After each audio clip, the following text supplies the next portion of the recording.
মাগুরে ধর্ষণের শিকার আলোচিত ৮ বছরের শিশুটির দাফন শেষ হয়েছে। ২ দফা জানাজার পর বৃহস্পতিবার রাতে শ্রীপুরের সোনাইকুণ্ডিতে তাকে দাফন করা হয়। শিশুটির জানাজায় অংশ নিতে ঢল নামে মানুষের।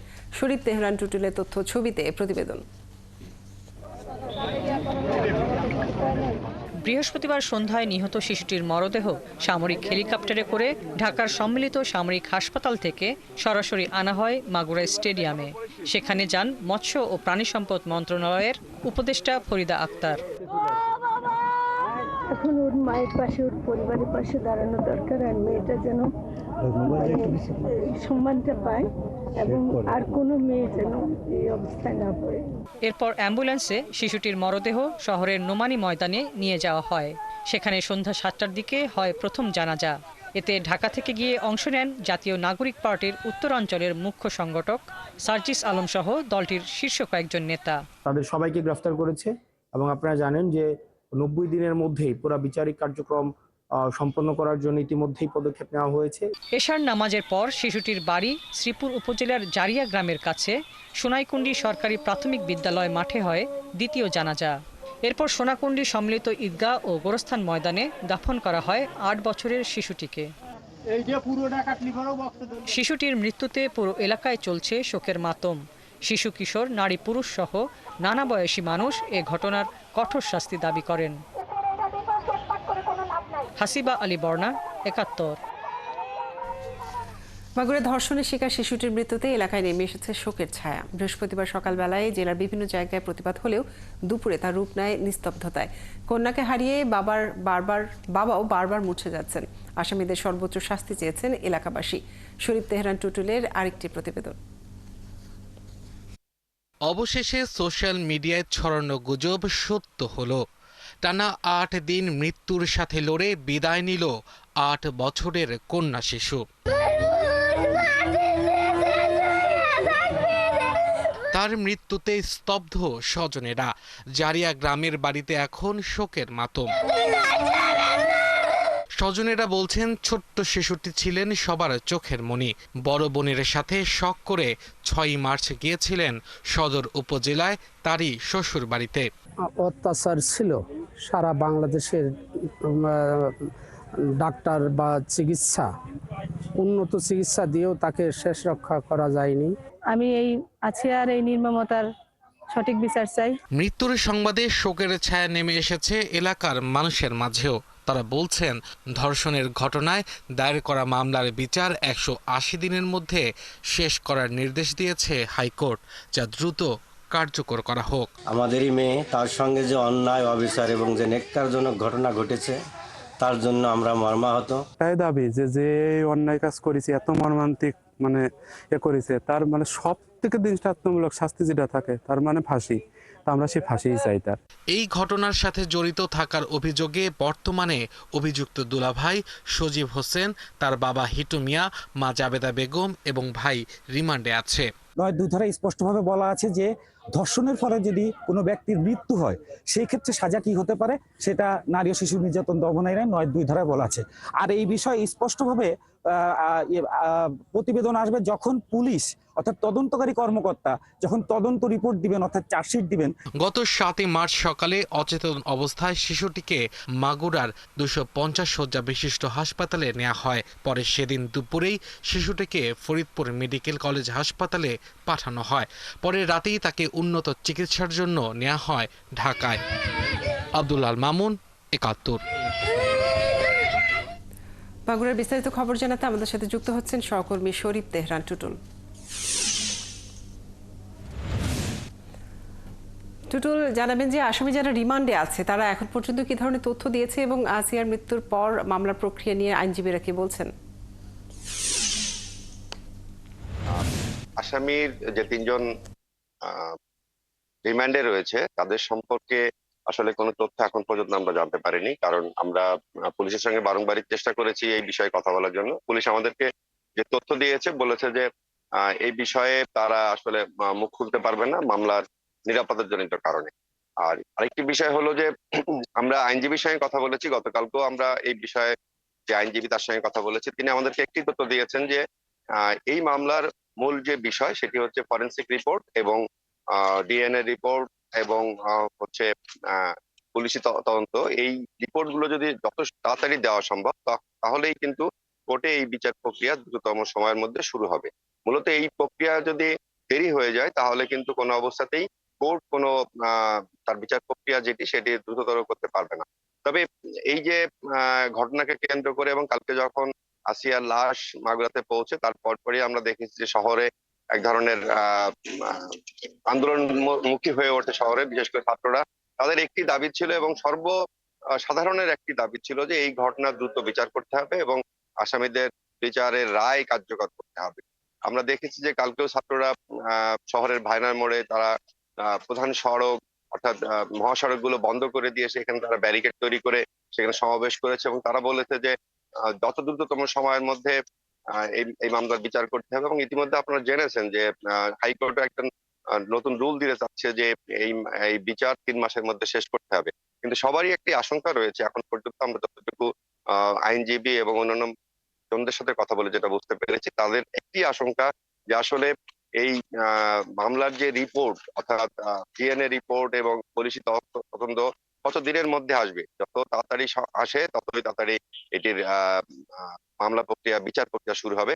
তবে গতকাল আমরা এখানে ডিআইজি মহোদয় আসছিলেন খুলনা রেঞ্জের, তার সঙ্গেও আমরা কথা বলেছি। তিনি বলেছেন যে অচিরেই পুলিশের যে প্রক্রিয়া আছে সেগুলি শেষ করা হবে এবং এই প্রক্রিয়া শেষ হলেই মামলার বিচার কার্য শুরু হবে। তবে গতকাল কিন্তু আমরা বেশ কিছু ঘটনা ঘটেছে। আমরা দেখেছি যে এই মামলায় যে বাদী পরিবার সেই আসামি পরিবার, সেই পরিবারের কিন্তু যে বাড়িঘর সেগুলো কিন্তু বিক্ষুব্ধ জনতা পুড়িয়ে ভেঙে দিয়েছে। তারপরে বিভিন্ন জায়গায় যে অসন্তোষ মানুষের মধ্যে এক ধরনের ক্ষোভ সেটি তৈরি হয়েছে এবং রাতে যখন এই আসিয়ার মরদেহ তার গ্রামের বাড়িতে পৌঁছায় তখন গ্রামে কিন্তু এক ধরনের শোকের ছায়া নেমে আসে। অর্থাৎ সেখানে কিন্তু এই গ্রামবাসীর একটি কথা যে একটা সুস্থ মেয়ে বাড়ি থেকে বেরিয়ে গেল, সে লাশ হয়ে বাড়িতে ফিরলো। এই যে ঘটনা, এই ঘটনা দ্রুত বিচার হয়ে আসামিদের শাস্তি দাবি করেছে। তবে কালকে দুদফা যখন হয় জানাজা হয় এবং তারপরে তার লাশ যখন বাড়িতে নেওয়া হয় সেখানে আমরা দেখেছি যে এখানে সর্বসাধারণ সেখানে উপস্থিত ছিল, বিশেষ করে প্রশাসনের লোকজন সেখানে গেছে এবং সবাই মানে এখানকার মানুষের মধ্যে এক ধরনের যে হতাশা, এক ধরনের ক্ষোভ, এক ধরনের শোক সবই কিন্তু এই ধরনের মানুষগুলোর মধ্যে ছিল এবং তারা কিন্তু সবাই একাত্মতা প্রকাশ করেছে।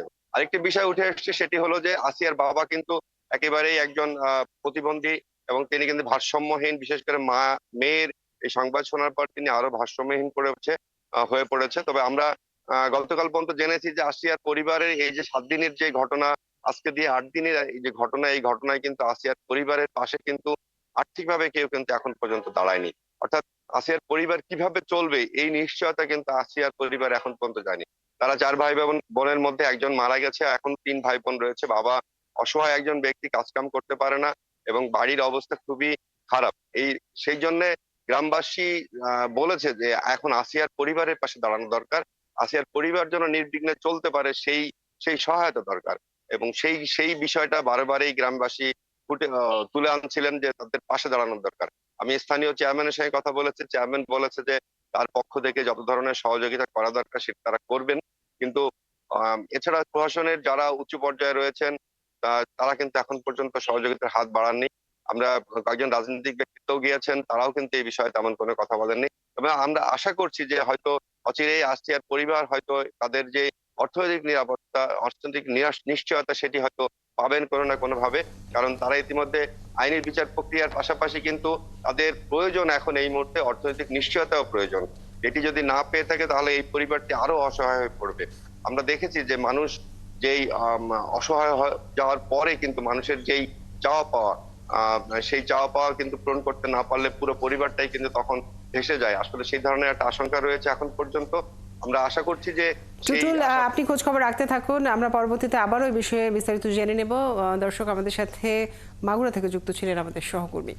মাগুরার সেই শিশু মৃত্যুর খবরে বরিশালে বিক্ষোভ মিছিল ও গায়েবান্না জানাজায় নামাজ আদায় করেছে ধর্ষণ বিরোধী মঞ্চ।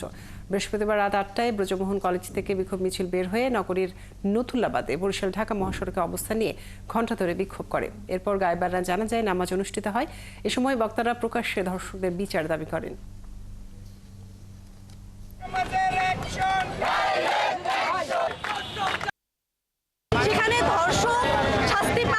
ধর্ষিতা মারা যাচ্ছে, কিন্তু ধর্ষক শাস্তি পাচ্ছে না। আমরা চাই অতিবিলম্বে যত দ্রুত সম্ভব আসিয়ার ধর্ষণকারীকে শাস্তির আওতায় আনা হোক। আমাদের আর কোনো বোন এরকম ধর্ষিত হোক, এটা আমরা চাই না। আজকে আমরা এখানে গায়েবানা জানাজা নামাজ পড়েছি এই যে আসিয়ার মারা যাওয়ার কারণে। আমরা এর সুষ্ঠু বিচার চাই। মাগুরার শিশুটি হত্যাকারীদের বিচারের দাবিতে রাজবাড়ীতে বিক্ষোভ ও মানববন্ধন হয়েছে। বিকেলে রাজবাড়ীর সরকারি উচ্চ বিদ্যালয়ের সামনে থেকে বিক্ষোভ মিছিল বের হয়। মিছিলটি শহরের প্রধান সড়ক ঘুরে এর আগে বিদ্যালয়ের সামনে সড়কে মানববন্ধন কর্মসূচির আয়োজন করে সাধারণ শিক্ষার্থী ও সর্বস্তরের জনগণ। এ সময় বক্তারা বলেন, শিশুটিকে ধর্ষণ ও হত্যাকারীদের 72 ঘন্টার মধ্যে প্রকাশ্যে বিচার করতে হবে, তা না হলে আরও কঠোর আন্দোলনে যাওয়ার হুঁশিয়ারি দেন তারা।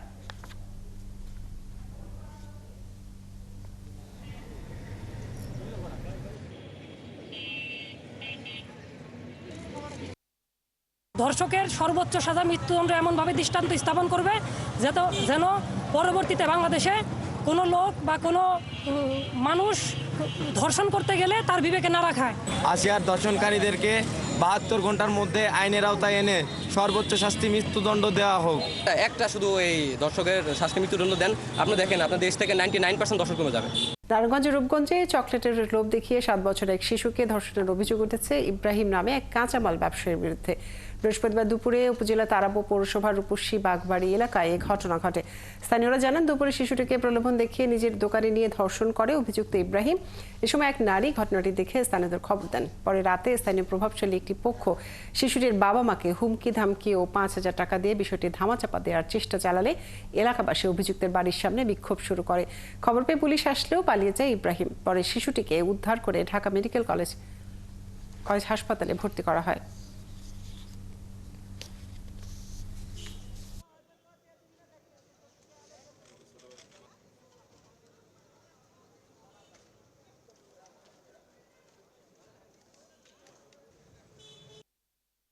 আমরা ঘটনাটা তদন্ত করছি। কিছু কিছু বিষয় আছে, জানেন, ফৌজদারি অপরাধের কিছু বিষয় কখনোই মীমাংসাযোগ্য নয়, তার মধ্যে এই ধর্ষণ বা ধর্ষণ চেষ্টার ঘটনা অন্যতম। যারা এই মীমাংসার চেষ্টা করেছে, আমি মনে করি তারাও এই ঘটনায় সমানভাবে অপরাধী। বাহ্যিকভাবে শিশুটি এখন সুস্থ রয়েছে, বাট ডক্টর যেটি বলেছেন যে তারা টেস্ট করার পরে মূলত বুঝতে পারবেন আসলে কতটুকু ক্ষতি হয়েছে। আর আমাদের যে অপরাধী যারা ছিল, আমরা ঘটনাটি শোনা মাত্রই আমাদের উপজেলার পুলিশ এবং আমাদের নির্বাহী ম্যাজিস্ট্রেট বিন্দুকে নিয়ে আমরা অভিযান চালিয়েছি, বাট এখনো পর্যন্ত আমরা কাউকে ধরতে পারিনি। বাট আমরা আশা করছি আগামী 24 ঘন্টার মধ্যেই আমরা অপরাধীদেরকে ধরতে পারবো। রংপুরের মিঠাপুকুরে 4র্থ শ্রেণীর এক শিক্ষার্থীকে ধর্ষণের ঘটনায় অভিযুক্ত রুহুল আমিনের জামিন নামঞ্জুর করে জেল হাজতে পাঠিয়েছে আদালত। বৃহস্পতিবার দুপুরে রংপুর সিনিয়র জুডিশিয়াল ম্যাজিস্ট্রেট আদালত 1-এর বিচারক কৃষ্ণ কমল রায় এই আদেশ দেন। তদন্তকারী কর্মকর্তা আমিনুল ইসলাম জানান, অভিযুক্ত রুহুল আমিন আগাম জামিনের জন্য আদালতে হাজির হলে আদালত জামিন না দিয়ে কারাগারে পাঠায়। রুহুল আমিনের রিমান্ড চাওয়া হবে বলেও জানান তিনি। এর আগে 21 ফেব্রুয়ারির দিন ফুলকুড়াতে গেলে শিশুটিকে ধর্ষণ করে রুহুল। পরে শিশুটি বিষয়টি তার পরিবারকে জানালে রুহুলের বিরুদ্ধে ধর্ষণ মামলা করা হয়।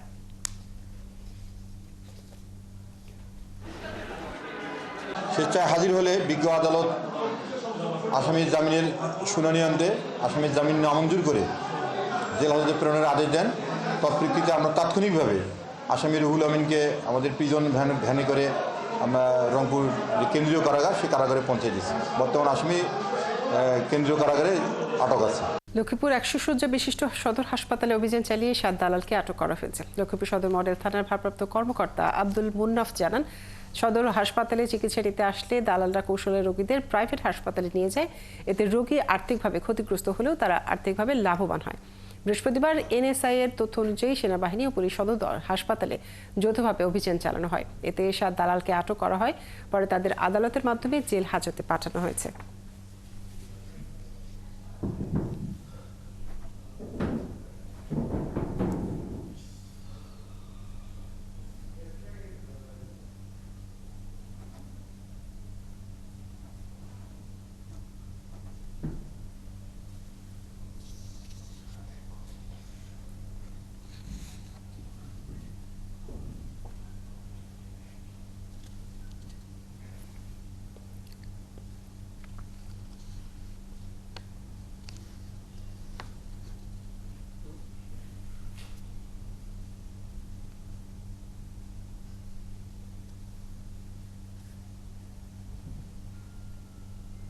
দেশি মিডিয়াতে বিগত সরকারের অপকর্মের কথা যেমন আসেনি, বর্তমান কিংস পার্টির নানা অপকর্মের কথাও আসছে না, এমনটাই দাবি করেছেন বিএনপির ভাইস চেয়ারম্যান বরকতুল্লাহ বুলু। আর এক অনুষ্ঠানে আমানুল্লাহ আমান বলেন, দ্রুত নির্বাচন না দিলে ফ্যাসিবাদীরা মাথাচাড়া দিয়ে উঠবে, তাই ডিসেম্বরের মধ্যে নির্বাচনের দাবি জানান তিনি। সহকর্মীদের তথ্য ছবিতে প্রতিবেদন। বৃহস্পতিবার কুমিল্লা নগরীর জেলা শিল্পকলা একাডেমিতে বিএনপি ও এর অঙ্গ সংগঠনকে নিয়ে অনুষ্ঠিত হয় বিভাগীয় মতবিনিময় সভা, যেখানে অংশ নেন বিএনপির ভাইস চেয়ারম্যান বরকত উল্লাহ বুলু। বক্তব্যে জাতীয় নাগরিক পার্টির প্রতি অভিযোগ করে বুলু বলেন, তাদের দলের নেতারা নানান জায়গায় তদবির করতে ব্যস্ত। আন্দোলনের নামে যারা নতুন পার্টি করছে, বাংলাদেশের এমন কোনো জেলা নেই যে জেলার এক্সিএম, চিফ ইঞ্জিনিয়ার, সেক্রেটারি থেকে শুরু করে এমন কোনো মন্ত্রণালয় নাই, তদবির নাই সরকারে, যেখানে তারা তদবির করে না, ঠিক না? একই সাথে আওয়ামী লীগের সময় যারা তাদের আর্থিকভাবে সহায়তা দিয়েছে, তারাই এখন পিঠ বাঁচাতে নতুন দলগুলোকে সহায়তা দিচ্ছে। যারা শেখ হাসিনার সাথে 7 দিন আগে কবরে যেতে চেয়েছে, তারা কত টাকা শেখ হাসিনাকে দিয়েছেন, কত টাকা এখন নতুন কিংস পার্টির জন্য দিচ্ছেন, কত টাকা বিএনপিকে রোধ করার জন্য, প্রতিরোধ করার জন্য খরচ করছেন, আপনাদের বিবেকের কাছে প্রশ্ন। আপনারা এগুলো অন্তত আপনাদের মিডিয়া প্রকাশ করবেন, আপনারা প্রকাশ করেন না। অন্যদিকে খুলনায় বিভাগীয় বিএনপি মতবিনিময় সভায় দলটির চেয়ারপারসনের উপদেষ্টা মণ্ডলীর সদস্য আমান উল্লাহ আমান জানান, অন্তর্বর্তীকালীন সরকারের কাছে জনগণের প্রত্যাশাই হচ্ছে দ্রুত নির্বাচনের ব্যবস্থা করা, তাই ডিসেম্বরের মধ্যেই জাতীয় সংসদ নির্বাচন দেওয়ার দাবি তার। আজকে জাতির প্রত্যাশা সংস্কার কাজ শেষ, দ্রুত নির্বাচনের আমরা রোডম্যাপ চাই। আর যশোরে আরেক সভায় তিনি দাবি করেন, 57 জন সেনা কর্মকর্তা হত্যার দায়ে শেখ হাসিনার কমপক্ষে 57 বার ফাঁসি হওয়া উচিত। 57 জন সেনা কর্মকর্তাকে হত্যা করেছে এই শেখ হাসিনার নির্দেশে, এবং এই 57 জন সেনা কর্মকর্তার হত্যার দায়ে শেখ হাসিনার কমপক্ষে 57 বার ফাঁসি হবে। আওয়ামী লীগের অবৈধ এমপি মন্ত্রী কেউ ছাড় পাবে না, সবাইকে বিচারের আওতায় আসতে হবে বলেও জানান বিএনপির এই নেতা। আজকে শত শত নয় আব্দুল্লাহ মামুন, ৭১। কর্মীর রক্তের বিনিময়ে সুষ্ঠু নির্বাচনের মাধ্যমে সংখ্যাগরিষ্ঠ ভোট যারা পাবে, তারা যেন দেশ পরিচালনার দায়িত্ব পায়, এমন আশাবাদ ব্যক্ত করেছেন বিএনপির স্থায়ী কমিটির সদস্য ও সাবেক মন্ত্রী ডক্টর আব্দুল মঈন খান। বৃহস্পতিবার সন্ধ্যায় নরসিংদী বড়বাজার বণিক সমিতি আয়োজিত ইফতার মাহফিলে প্রধান অতিথির বক্তব্যে তিনি কথা বলেন। সমিতির সভাপতি বাবুল সরকারের সভাপতিত্বে এই সময় বাজারের কয়েকশো ব্যবসায়ী এবং বিএনপির অঙ্গ সংগঠনের নেতাকর্মীরা এতে উপস্থিত ছিলেন।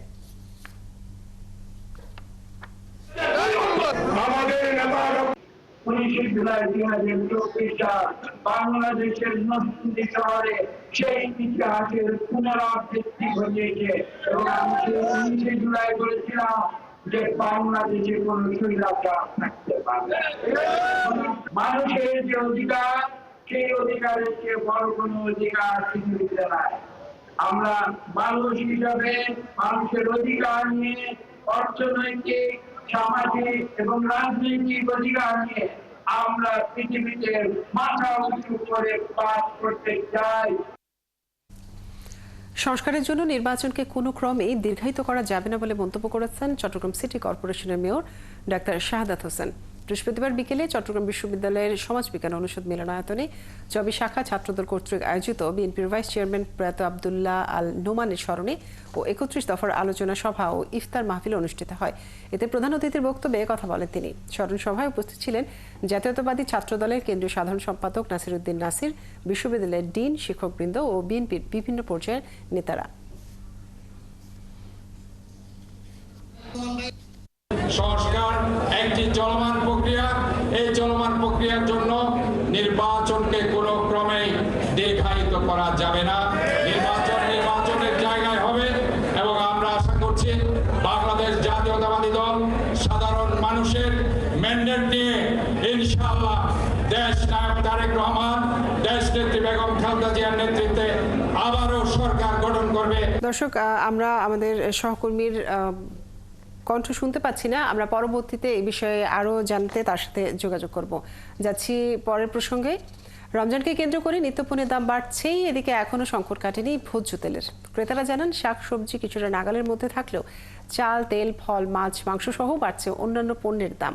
লেবু, শসা ও বেগুনের দামও বাড়তেই এতে বিপাকে পড়ছেন মধ্যবিত্ত নিম্নবিত্ত ভোক্তারা। তবে রোজার পণ্য হিসেবে পরিচিত খেজুর, ছোলা, চিড়া, মুড়ির দাম এখনো অনেকটাই স্থিতিশীল। ভোক্তারা বলছেন অসাধু সিন্ডিকেট নিয়ন্ত্রণে আনতে না পারলে চলমান রোজায় আরও অস্থির হয়ে উঠবে নিত্যপণ্যের বাজার।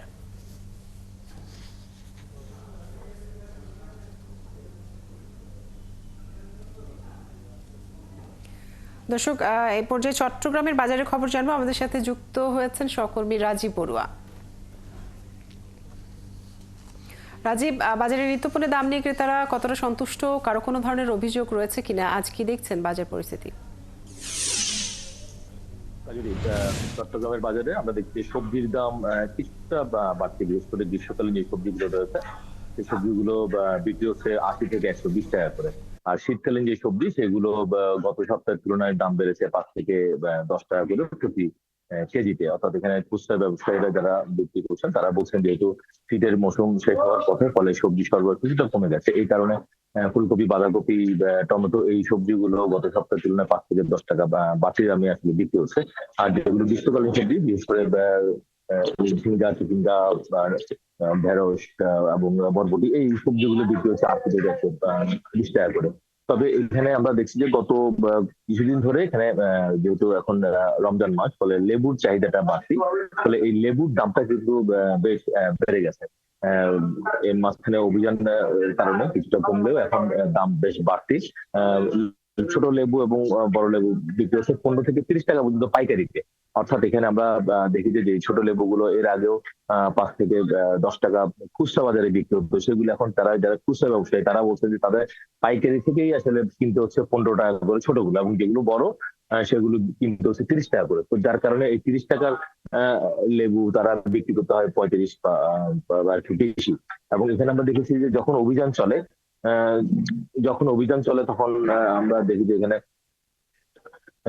লেবু সহ অন্যান্য যে পণ্য, সেই পণ্যের দামগুলো কিছুটা আসলে কমে যায়, কিন্তু আবার অভিযানের পরপরই আবার সেই আগের দাম। আমরা গত কিছুদিন আগেও দেখেছি যে বাজারে পাইকারি বাজারে অভিযান চলেছে, বিশেষ করে লেবু বাজারে। সেখানে দেখলাম যে তখন বেশ কম, প্রতিটা লেবু বিক্রি হচ্ছে 6 টাকা করে পাইকারিতে, কিন্তু এই এখন খুচরা বাজারে প্রতিটা ছোট লেবু সেটা 15 টাকা করে বিক্রি হচ্ছে, এবং যেগুলো বড় সেগুলো 30 টাকা করে খুচরা পাইকারি থেকে তারা আসলে কিনে আনছেন। এই কারণে আসলে তারা বলছেন যে মনিটরিং বিষয়টি সেটা আসলে যেন প্রতিদিন থাকে, এবং এটা আসলে ভালোভাবে যেন সেটা আসলে পালন করা হয়। আর এর বাইরে আমরা দেখি যে মাংসের দাম, মুরগির দাম গত সপ্তাহের তুলনায় 10 টাকা করে বেড়েছে। ব্রয়লার মুরগি যেখানে গত সপ্তাহে বিক্রি হয়েছিল 190 টাকা, আজকে সেখানে বিক্রি হচ্ছে 200-205 টাকা। আর এর বাইরে সোনালী মুরগির দাম কিছুটা বেড়েছে। সোনালী মুরগি গত সপ্তাহে বিক্রি হয়েছিল 290 থেকে 300 টাকা, আজকে সেটি 310 টাকা। আর দেশি মুরগির দাম বরাবরের মতো 60 টাকা করে আসলে বিক্রি হচ্ছে চট্টগ্রামের বাজারে।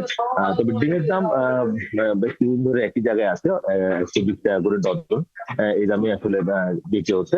আর গরুর মাংসের কথা যদি বলি, গরুর মাংসের দাম বিভিন্ন জায়গায় আসলে বেড়েছে 50 টাকার মতো। যেখানে হাট ছাড়া আগে মাংস বিক্রি হতো 900 টাকা, সেখানে অনেক জায়গায় 950 টাকা বিক্রি হচ্ছে। হাট সহ বিক্রি হচ্ছে 800 থেকে 850 টাকা। তবে কিছু কিছু দোকানিকে আমরা দেখেছি যে এই বিশেষ করে রমজানের সময় প্রতি শুক্রবারে তারা মাংস বিক্রি করছেন 680 টাকা করে। তারা বলছেন যে 700 গ্রাম মাংস, 300 গ্রাম হাড় এবং চর্বি নিয়ে তারা এই 680 টাকা করে তারা বিক্রি করছে। তারা বলছেন যে যেহেতু রমজানে সবার জন্য যেন মাংস সহজে খেতে পারে, এই জন্য তাদের এই উদ্যোগ। আর এর বাইরে যদি আপনাকে পেঁয়াজ, রসুন, আদার কথা বলি, পেঁয়াজের দাম কিছুটা কমেছে। বিশেষ করে দেশি পেঁয়াজ সেটি গত সপ্তাহে আমরা দেখেছি 50 টাকা বিক্রি হতে, আজকে সেটি বিক্রি হচ্ছে 40 টাকা করে। আর বেশি ভারতের পেঁয়াজ গত সপ্তাহে আমরা দেখেছি 70 টাকা করে বিক্রি হচ্ছে খুচরা বাজারে, আজকে সেটি বিক্রি হচ্ছে 60 থেকে 65 টাকা। আর আদা, রসুন গত সপ্তাহের মতোই বিক্রি হচ্ছে। আদা বিক্রি হচ্ছে 120 টাকা, এবং যেগুলো কেরালার আদা আর যেগুলো চায়না যে রসুন সেটি বিক্রি হচ্ছিল 220 থেকে 230 টাকা। অর্থাৎ এই আদা রসুন পেঁয়াজের দাম কি আছে, শুধু পেঁয়াজের দামটা কিছুটা কম। আর এর বাইরে বাজারে বেশ কিছুদিন ধরে যে সংকটটি চলছিল তেলের, সেই সংকটটি কিছুটা আসলে মিটেছে এবং দোকানেরা বলছেন, খুচরা ব্যবসায়ী, যে গত সপ্তাহের তুলনায় এই সপ্তাহে যে তেলের সরবরাহটা বাড়ায়, এই সপ্তাহে তেলের সরবরাহ বেড়েছে। রাজীব, আপনাকে অনেক ধন্যবাদ যুক্ত থাকার জন্য। দর্শক, চট্টগ্রামের বাজারের খবর জানাচ্ছিলেন আমাদের সহকর্মী। পদ্মার পানি কমে যাওয়ায় রাজবাড়ীর দৌলতিয়া ঘাটের সবগুলো পন্টুন নিচু হয়ে গেছে, উঁচু হয়ে গেছে সংযোগ সড়ক, যে কারণে ফেরিতে উঠতে গিয়ে প্রতিদিনই ছোট বড় দুর্ঘটনা ঘটছে। যাত্রী চালকরা বলছেন, এখনই ব্যবস্থা না নিলে ঈদে ভোগান্তির কারণ হবে এই সড়ক। আর ঘাট কর্তৃপক্ষ বলছে, ঈদে পারাপার নির্বিঘ্ন করতে সব ধরনের প্রস্তুতি নেওয়া হয়েছে।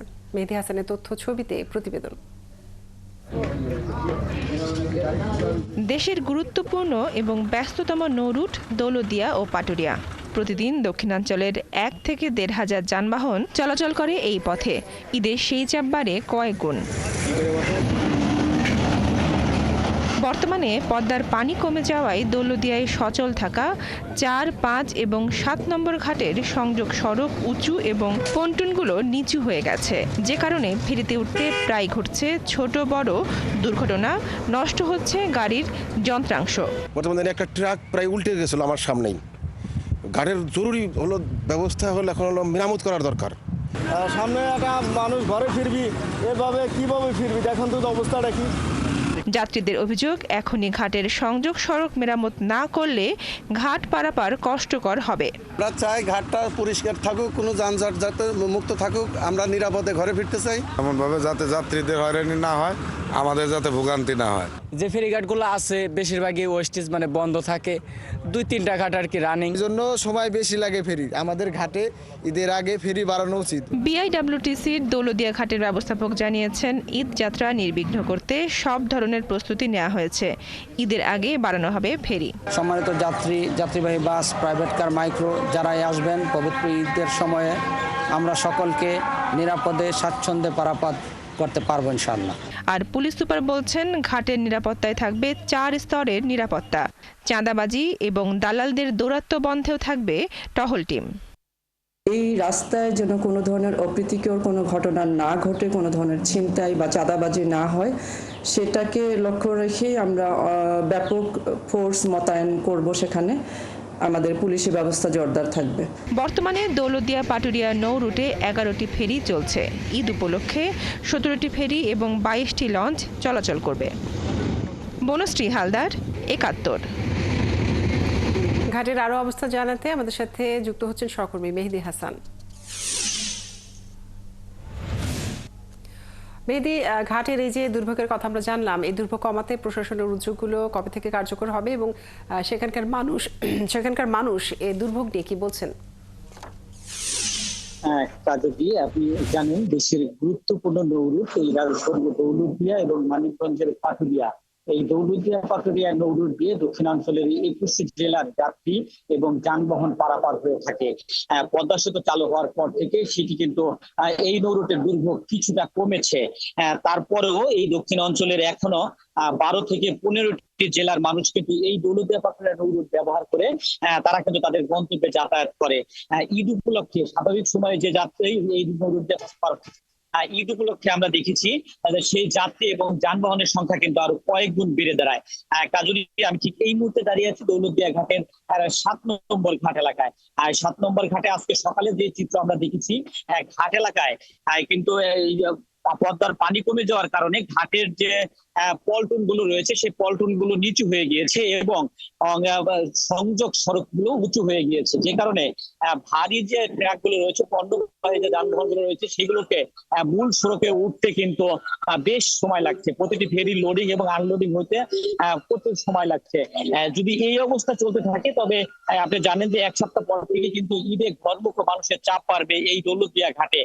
তখন কিন্তু মানুষের অবর্ণনীয় যে দুর্ভোগ, সে দুর্ভোগ কিন্তু হবে এমনটি কিন্তু ধারণা করছে যাত্রীরা এবং চালকেরা।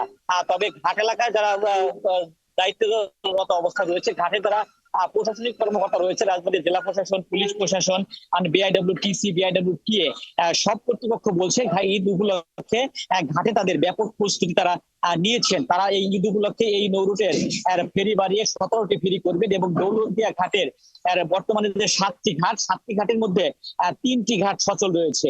সেই 3টি ঘাট দিয়েই কিন্তু তারা পারাপার অব্যাহত রাখবেন। বিআইডব্লিউটিসির ব্যবস্থাপক তিনি আমাদেরকে জানিয়েছেন যে এই নৌরুটে তারা 17টি ফেরি দিয়ে ঈদের পারাপার নির্বিঘ্ন করবেন এবং রাজবাড়ীর পুলিশ সুপার জানিয়েছেন ঘাট এলাকায় যাতে কোনো প্রকার চুরি ছিনতাই না ঘটে সেই জন্য তারা বাড়তি পুলিশ ফোর্স মোতায়েন করবেন। কাজরি মেহেদী, আপনাকে অনেক ধন্যবাদ যুক্ত থাকার জন্য। দর্শক, রাজবাড়ীর দৌলতিয়া ঘাটের খবর জানাচ্ছিলেন আমাদের সহকর্মী। চট্টগ্রাম বন্দরের কার শেডে পড়ে থাকা সাবেক সংসদ সদস্যদের নামে আনা বিলাসবহুল 30টি গাড়ি নিলামের ডেকেও বিক্রি করতে পারেনি চট্টগ্রাম কাস্টমস কর্তৃপক্ষ। প্রথম দফায় ব্যর্থ হয়ে এবার দ্বিতীয় নিলাম আয়োজনের প্রস্তুতি নিচ্ছে তারা। এদিকে সাবেক এমপিদের বিলাসবহুল গাড়ির মধ্যে 5টি গাড়ি কিনতে আগ্রহ প্রকাশ করেছে চট্টগ্রাম বন্দর কর্তৃপক্ষ। এজন্য অনুমোদন চেয়ে সরকারের সংশ্লিষ্ট দপ্তরে চিঠি পাঠিয়েছে তারা। জহিরুল ইসলামের ক্যামেরায় সাইফুল ইসলাম শিল্পীর প্রতিবেদন। গত 8 মাস ধরে চট্টগ্রাম বন্দরের কার শেডে পড়ে আছে সাবেক এমপিদের জন্য শুল্কমুক্ত আমদানি করা 30টি বিলাসবহুল গাড়ি। এইসব গাড়ি সাধারণ মানুষের ব্যবহারে অনুমতি নেই, তাই বন্দর কর্তৃপক্ষ গাড়িগুলো কিনে সরকারি কাজে ব্যবহারের আগ্রহ প্রকাশ করে। এই জন্য নৌ পরিবহন মন্ত্রণালয়ে পাঠানো চিঠিতে চট্টগ্রাম বন্দর কর্তৃপক্ষ নিজেদের যানবাহন সংকটের তথ্য তুলে ধরার পাশাপাশি 5টি গাড়ি কেনার অনুমতি চেয়েছে। এমপি কোটায় যে ভিআইপি জিপ কারগুলো এসছে সেগুলো আসলে রিজার্ভ ভ্যালু না পাওয়ায় কাস্টমস থেকে অকশনে যাচ্ছে না। তো আমরা প্রস্তাব দিয়েছি কাস্টমসের রিজার্ভ ভ্যালু দিয়েই আমরা 5টা গাড়ি কিনতে চাই, যেহেতু চট্টগ্রাম বন্দরের অনেকগুলো গাড়ির চাহিদা থাকলেও সরকারি বিধিনিষেধের কারণে গাড়িগুলো কেনা যাচ্ছে না। সেজন্য আমরা সরকারের কাছে আমরা প্রস্তাব পাঠিয়েছি যেন 5টা গাড়ি কেনার আমাদেরকে অনুমতি দেয়। এদিকে প্রতিটি গাড়ির রিজার্ভ মূল্য 9,67,00,000 টাকা নির্ধারণ করে 24টি গাড়ির নিলাম বিক্রির চেষ্টা চালিয়ে আসছে চট্টগ্রাম কাস্টমস হাউস। প্রথম নিলামে গাড়ির সর্বোচ্চ মূল্য 3,10,00,000 টাকা উঠলেও রিজার্ভ মূল্যের 60% না হওয়ায় কোনো গাড়ি বিক্রি সম্ভব হয়নি। বন্দর যদি রিজার্ভ ভ্যালুতে গাড়িগুলো নিতে চায়, আমরা যেমন প্রথম নিলামে আমরা যখন তুলেছি আমরা সর্বোচ্চ একটা গাড়িতে 3,10,00,000 টাকা পেয়েছি, যেখানে আমার রিজার্ভ ভ্যালু ছিল 9,67,00,000 টাকা। তো বন্দর যদি 9,67,00,000 টাকায় আমার গাড়িগুলো নিতে চায়, অবশ্যই আমরা রাজস্বের দিক থেকে খুব বেশি লাভবান হব। সরকার রাজস্ব অনেক বেশি পাবে, কারণ 60% আমার কিন্তু কাভার করে নাই, সেখানে বন্দর 100% রিজার্ভ ভ্যালুতে আমার গাড়িগুলো নিতে যাচ্ছে। তো অবশ্যই সরকার বেশি রাজস্ব পাবে এখান থেকে। এদিকে সরকারি অনুমতি পেয়ে গাড়ি কিনতে গেলেও বন্দরকে আইনি জটিলতায় পড়তে হবে বলে মনে করেন বিডের নেতারা। বিড মূল্যে রিজার্ভ ভ্যালু 60% কভার করে আমরা যে কেউ নিতে পারবে, এটা তো স্পষ্ট। কিন্তু কোনো সংস্থা ব্যক্তিগতভাবে যদি কিনতে চায় ওটা তো আপনাকে পার্টিসিপেট করতে হবে টেন্ডারের মাধ্যমে। আর ঊর্ধ্বতন কর্তৃপক্ষ যদি মনে করে এই সমস্ত গাড়িগুলা সরকারি বিশেষ কাজে ব্যবহার করবে, তাহলে এটা সরকারের নির্দেশনা মোতাবেক রাজস্ব বোর্ড থেকে পারমিশন নিয়ে এটা নিতে পারবে। কিন্তু নিলামের পণ্য নিতে গেলে নিলামের সিস্টেমে যেতে হবে। জাপান থেকে আমদানি করা এইসব গাড়ি বাজার মূল্য 12 থেকে 15 কোটি টাকা, কিন্তু দ্বাদশ সংসদের সংসদ সদস্যরা বিনা শুল্কে 1 থেকে 1.5 কোটি টাকায় এই গাড়ি আমদানি করে। সাইফুল ইসলাম শিল্পী, 71, চট্টগ্রাম। ভক্তি, সঙ্গীত, লালন অনুসারী এবং পূর্ণ সেবার মধ্য দিয়ে শেষ হলো কুষ্টিয়া ছেউরিয়ার লালন স্মরণ উৎসব। প্রতিবার এই আয়োজন 3 দিনের হলেও এবার রমজানের কারণে একদিনে শেষ হলো এই আয়োজন। সংস্কৃতি মন্ত্রণালয়ের সহযোগিতায় কুষ্টিয়া জেলা প্রশাসন এই আয়োজন করে। বৃহস্পতিবার গুরু কার্যের মাধ্যমে শুরু হয়ে পূর্ণ সেবার মধ্য দিয়ে আয়োজন শেষ হয়। শাহিন আলী তথ্য ছবিতে প্রতিবেদন।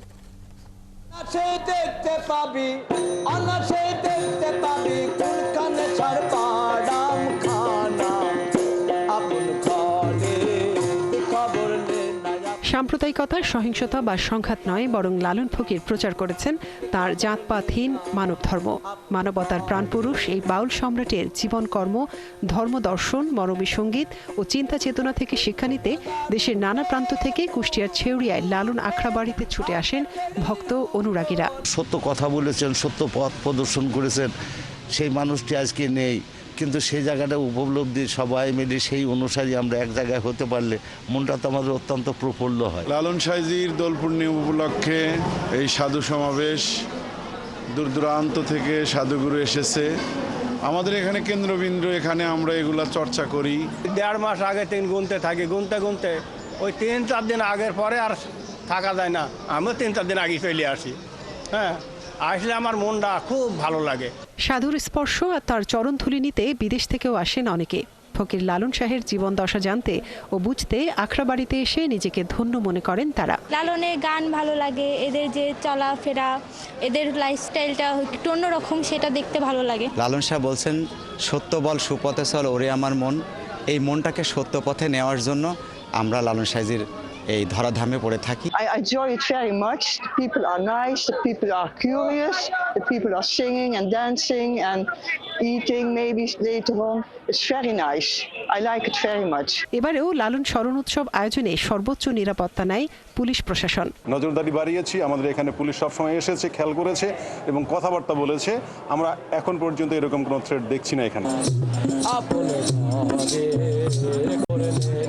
মানুষ বুঝলে সোনার মানুষ হবেই, পাপ পুণ্যের কথা যে শুধাই কার কাছে, এমন হাজারো আধ্যাত্মিক গানে মুখর ছিল লালনের আখড়াবাড়ি। এছাড়া মরমী সাধক লালনের জীবনাদর্শ নিয়েও আলোচনায় ভরপুর ছিল লালন মাজার।